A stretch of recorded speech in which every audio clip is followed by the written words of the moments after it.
said in other episodes, but we're talking specifically about it. Time kills all deals. Yeah. The longer it takes to get something to close, the more likely something's going to happen and the deal's going to go sideways or fall apart. I mean, look at ours. Like I said, we'd worked on it for 6 months, thought we had everything locked up. COVID hits. Most of the lessons I've learned have been the hard way. It's not just selling a product, it's selling anything. My mom came home and said, I heard they're having clown college auditions, and I told my mom, good luck, go get them. Time to catch up with the CEO Bros after hours. The conversation continues. You know what I love best about this series? Hey, cheers, by the way. Happy. I like that mug you got there. I like to our that good mug. friends Look at at that. Singha. Mine is Boulevard. Mine is still Spotted Cow. Spotted Cow. You know what I love about this series we're doing on selling your business? I love that we're on the third part, but it's like the 5th episode. It's one of those, it's part 3B, but it's episode 10. So You said there's a lot of meat on there. There is a lot of meat on this bone. So this is a series on selling your business.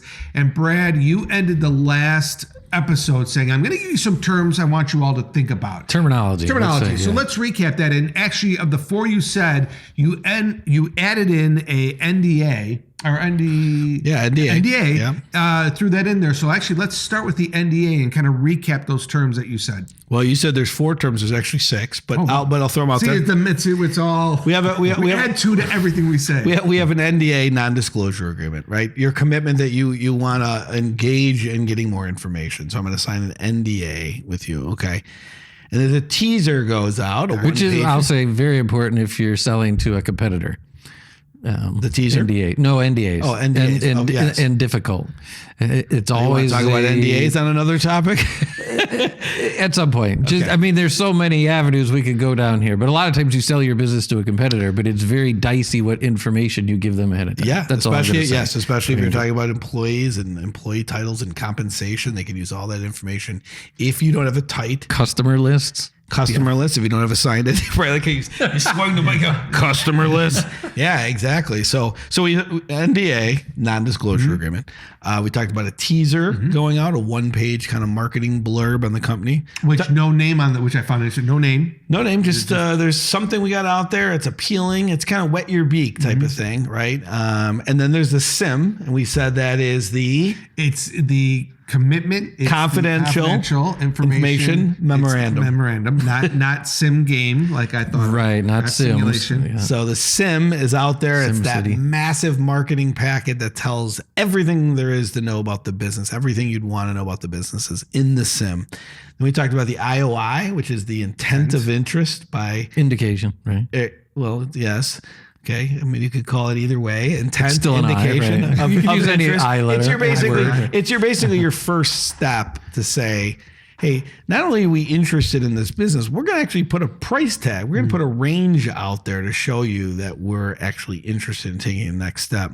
Then we talked about what level of interest we have. Yes, right. And then there is the LOI, which is the letter of intent, and that's really, even though it's non-binding, non-committal.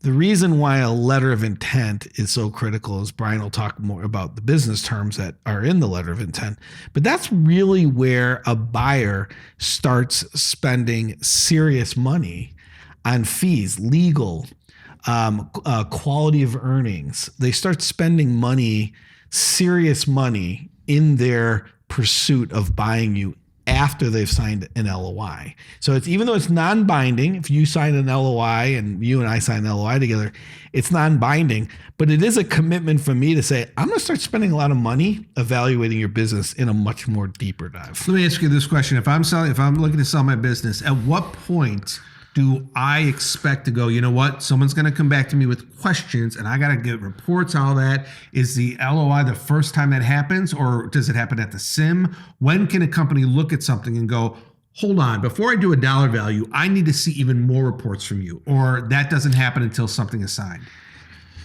I will say from my experience that an IOI is signed if it's a highly competitive process. Let's say all 3 of us are interested in buying a business.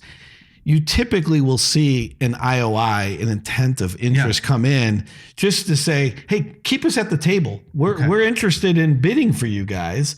We're going to put a range out there. It's not going to be the definitive number. We got to do some deep dive in your info. We got to get into your data, but we're definitely interested. We want to be at the table when you consider who all the buyers are at your table. And if you're a seller and you have multiple buyers at the table, what a great thing, because competition drives the price up.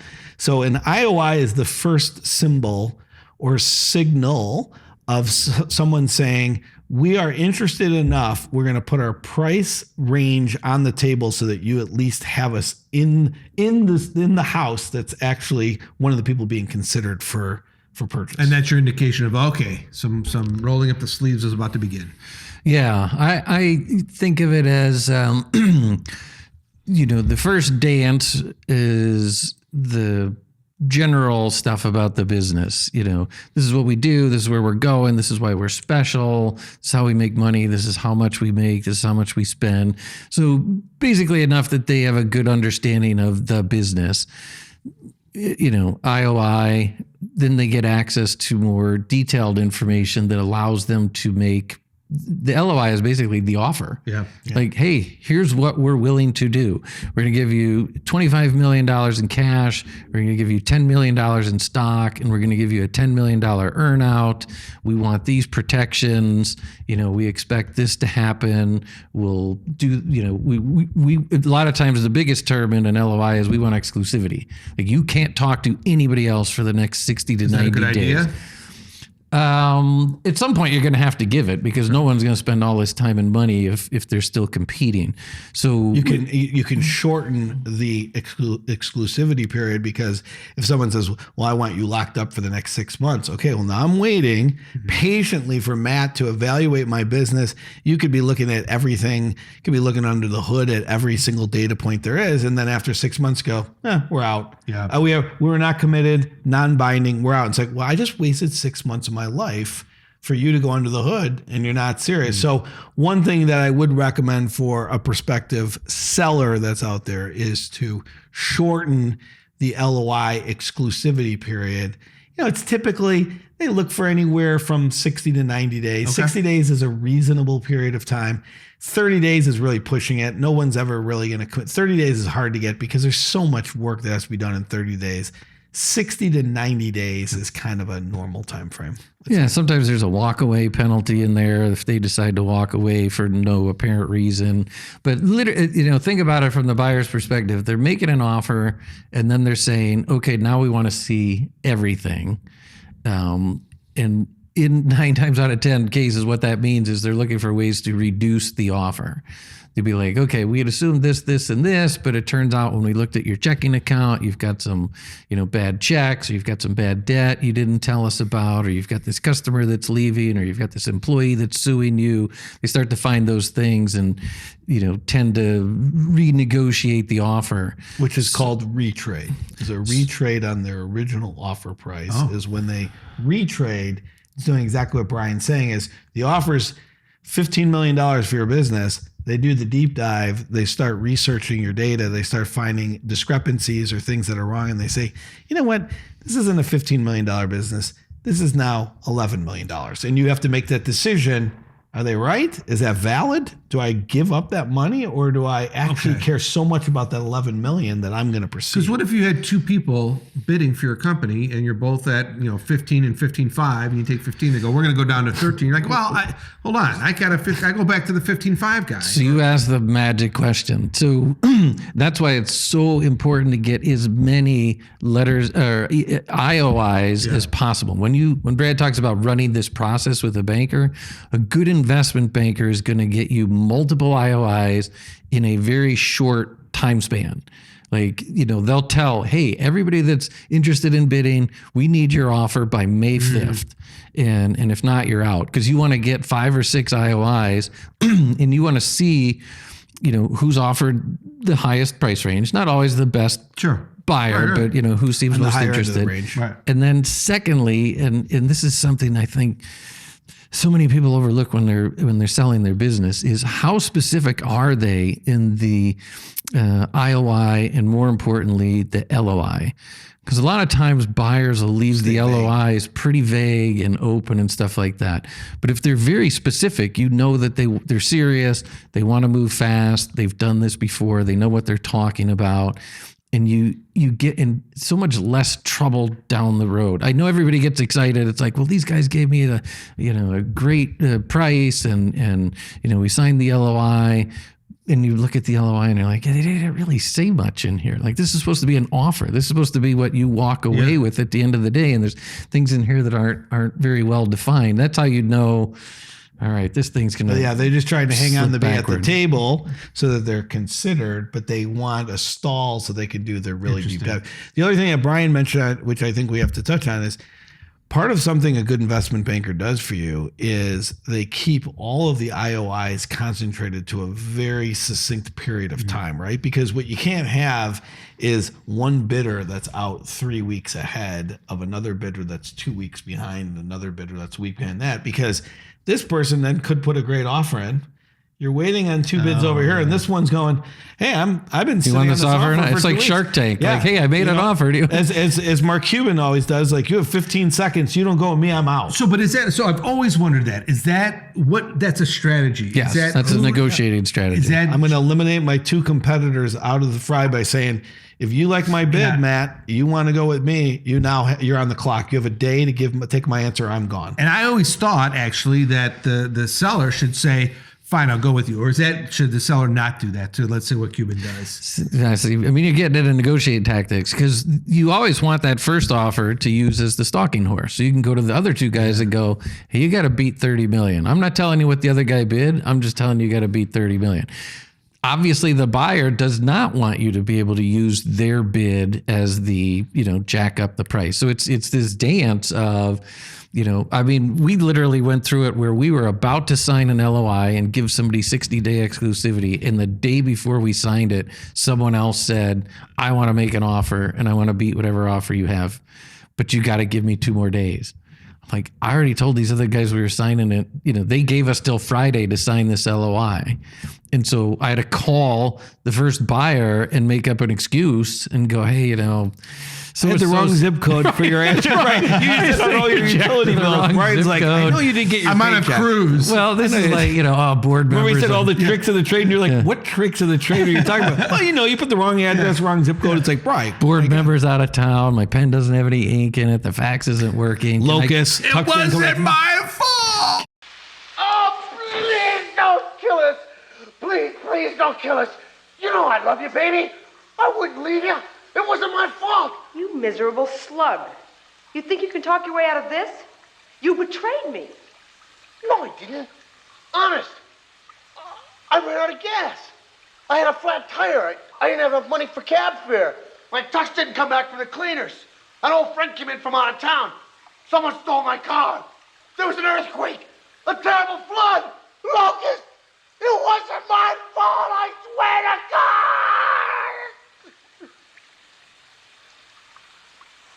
God! We just wait till Monday, and then you call the other bidder back and go, "Okay, I bought you a day. You better submit a good freaking offer because I have a good offer on the table." And you came in late, and So wait, You see a lot of different tone. You see a lot of different tone in different people, and from the buyer and the seller. It's like, you're leaving me hanging. If I'm gonna stick my neck out for one more day, you better be giving me something back. And it gets to be very animated, very hit, because you're talking about like it's the green light, red light versus somebody saying, "All right, I waited too long. I'm gone. I'm out." And you're like, "I just lost a great bid because I was waiting for you to get for me a better bid." And you come back and said, "I need another week to evaluate. I couldn't get it." So Wait, so real quick, you're at the other end of this. That was a real story, right? Yeah, that was a real story. So what happened high level between the person you said you had to make something up and the new person who wanted in? How did they each Believe it or not, we actually went back and forth 2 more times. the same company? We didn't sign until a week later because we got both of them to raise their bids 2 more times. And who did you end up signing with? The The company? one that came in at the last minute. No kidding. Yeah.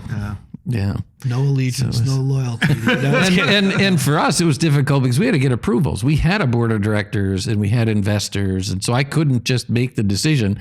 I had to get back to the board, get a consensus, come back, and half of them wanted us to push on this guy, half wanted us to push on that guy. So it was very tricky. So and they had the same thing on their side. It does become really interesting too, because the dynamic of, okay, bird in hand, first offer in, and if it's good, and to Brian's earlier point, not vague, very definitive what they're going to do, outlining, it's not your absolute best bid, but you're like, everything's locked up. It's got a bow on it. It's wrapped. It's ready to go. Now, are you going to get greedy? Are you going to, what pigs get fat, hogs get slaughtered? Yeah. Are you going to continue to push and push? All of a sudden, your locked in bid that you felt really good about is now gone. And now you're like, well, I was rolling the dice that I was going to get a much bigger one. All of a sudden, company number 3 slides. Right. Things start sliding back. Companies start changing. The dynamic changes. And now you're like, groveling, going back to somebody saying, hey, what happened to this? I thought we were talking about that. Yeah. The dynamic change. We're not interested at this time. So this is something that's happened in our past, which I've seen it firsthand. And man, talk about a roller coaster. Yeah. It's unbelievable because one day you're really excited. You've got, 7 IOIs and the bids are way up there. And you realize that you're like, wow, I got all this interest. I'm walking on the clouds. And then you find out that no, the IOI was just to get them in the room to come to the bid. And then once they start looking at the data and they start doing their analysis, they're like, well, look, I know we said this was 28 million, but this is really 12 million. And they're like, oh, you're not serious. You're out. And then you start whittling companies down. All of a sudden you're like, well, now I'm only down to 1 or 2. And I had 7 and I thought I was, big bad guy. And all of a sudden I'm like, I don't have any of that. Now all I have is Mr. Wonderful and he wants 10% of my profit. Right. So when we talked about maximizing value, this is the number one thing you could do to maximize value is create competition for your company. Yeah. Because at some point, logic goes out the window and it becomes an ego play. And it's like a collectible. It's like a Pokemon card that there's only one in existence. So these rich people are gonna, the hell if he's getting it. I'll pay X million. And if you can play that game, you can get insane amounts of money. But you've got to be in that kind of space where there's insane amounts of money to be spent. High tech and stuff like that. So you were talking about the letter of intent. So the letter of intent, although it's non-binding, it's non-committal. We could sign a letter of intent together and then break things off. The reality is that's where money is being spent to do the next level of analysis, to do what's called a Q of E, quality of earnings. That's when a accounting firm it's like a colonoscopy kind of. Accounting firm does a deep dive on the history of all your financials and says, we're going to do a microscope to everything you've ever. So that's when we talked probably months ago, we said, you got to have tight books. Yeah. You got to have tight financials. You got to have your reports together. If you're writing things on the backs of envelopes and writing them in notebooks and napkins and you're doing things on the fly, okay, right off the bat, red flag goes up. Companies that evaluate, they look, this guy's not serious. This company's not serious. So if you're not doing that today, if you're not actually taking the time to get somebody that understands how to do finances for you, if you don't take the time to do it right, it will bite you down the road. And so just set it up properly from the get-go. Because even if you don't have problems, you're on the clock once that LOI is written. And so if you've now got to call an accountant and have them come in and clean up your books, you got to find the accountant. You got to bring them up to speed. They got to do the work. You just wasted 3 weeks. The likelihood of that deal falling apart, we say this all the time. Time kills all deals. You've got to have all your ducks in a row in a line when it's time to go. I think it's worth saying again. We've said it in other episodes, but we're talking specifically about it. Time kills all deals. Yeah, the longer it takes to get something to close, the more likely something's going to happen. And the deal's going to go sideways or fall apart. Look at ours. Like I said, we'd worked on it for 6 months. Thought we had everything locked up. COVID hits. Yeah. A lot of people don't know that there was one point in time in the past, a few years ago, By Your Side actually had an LOI. It was about to sell the company to a buyer, and we were probably a week and a half away from closing, and the CEO of the company that was going to acquire us basically said, another opportunity that we have been pursuing for the last 2 years, which is about 2 or 3 times your size, has now reopened, and we have to put you on hold, and we're going to go after these guys, and we'll circle back for you. And I mean, this was 6 months of massive just deal fatigue, just every day being engaged, getting information, answering questions, accommodating meetings, dinners, meet everybody and anybody that belongs to the firm, to the company, evaluate different players on your team. It's very taxing. It's very tiring. And it got to the point where there was, like I said, 2 weeks left before the deal. They punted and said, we can't do this now. They said, let's stay in touch for another 6 months. It's going to take us about 4 or 5 months to close this deal. Had to take a deep breath, put your head back down, get back to business, kind of forget about all that time you put in, stayed in contact. The individual tells me 5 months later, okay, we're ready to revisit the opportunity. We want to roll back up our sleeves and close this one with you. And the CEO exited his company. Oh. And he was the strongest advocate for us being bought. Deal's over. Wow. 1 year later, deal's over, and you're just like, what in the world was that all about? Wow. So that definitely happens. And so to Brian's earlier point, time kills all deals. And the reality was, if that deal had closed in 3 months or 4 months quickly, if we had done everything, dotted every I, crossed every T, didn't negotiate anything, didn't hammer back and forth, we could have got it done sooner. That other opportunity may never have emerged. But you never know when something else is going to emerge, maybe a macro environment, maybe something with interest rates, maybe something with the banks, maybe there's a war. Who knows? It could be anything that spooks a bank or a buyer from buying at any given point in time. So the faster you can move through a process, the higher likelihood you have of a successful close. And this is where a good investment banker and a good attorney will push you so hard that you'll be shocked and makes it difficult to run the business. Because I remember a time where they're like, you got to do this today. And I'm like, we have a company meeting. I have to speak to all the employees. They're like, you can't do both. Like, you got to get this done today. And so then you got to, change the company. And then employees start going, oh, Brian hasn't been here much. I wonder what's going on. But they're constantly harping on you, get this done, get this signed, get this produced, dig this up. I don't care what it takes. Because they know they've seen it way too many times. Was that your cruise story, or was that another instance? It was another one. That was a different one. Yeah. You're like, I can't reach out to them. They're on the cruise. You're like, fax them. Yeah, find a way to get a hold of them. You can't wait for them to get back, because by the time they get back, you're going to have some other issue, or you're going to have 10 other issues that are backed up. It's like this. There's 100 steps we got to take, and the longer it takes you to do step 20. Before you know it, something's going to change. The person at the other side's going to leave. They're going to get another opportunity. There's going to be a war in Iran, something. And I would say that Brian touched on this earlier. The more competition you have at the table for you, the better. So the more IOIs that come in, the better, the higher the probability of a close, because you have a lot of people that are interested vying for your business, and the higher the probability of that the sale price is going to be in a range that's at or higher than what you expected, because competition drives the price up.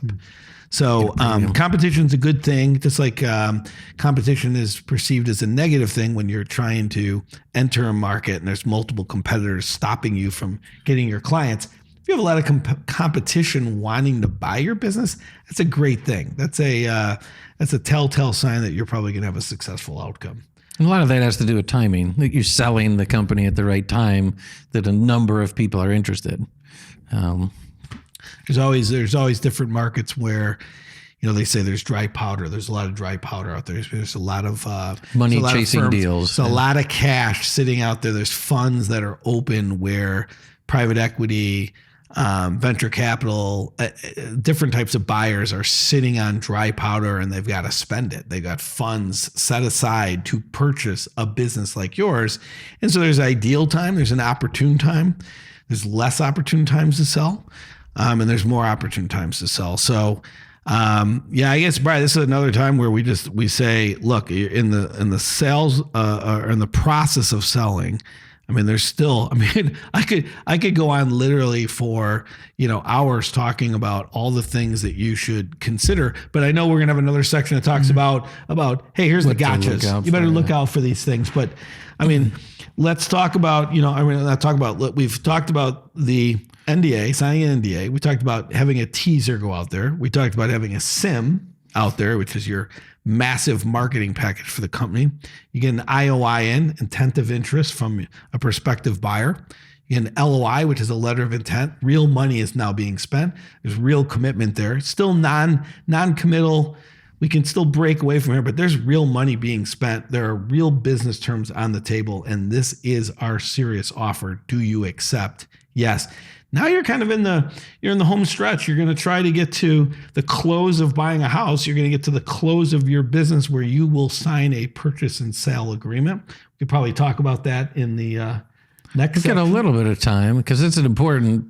I mean, that's the end basically. You've got to negotiate that agreement. Like you have the terms from the term sheet, but those are just the major terms.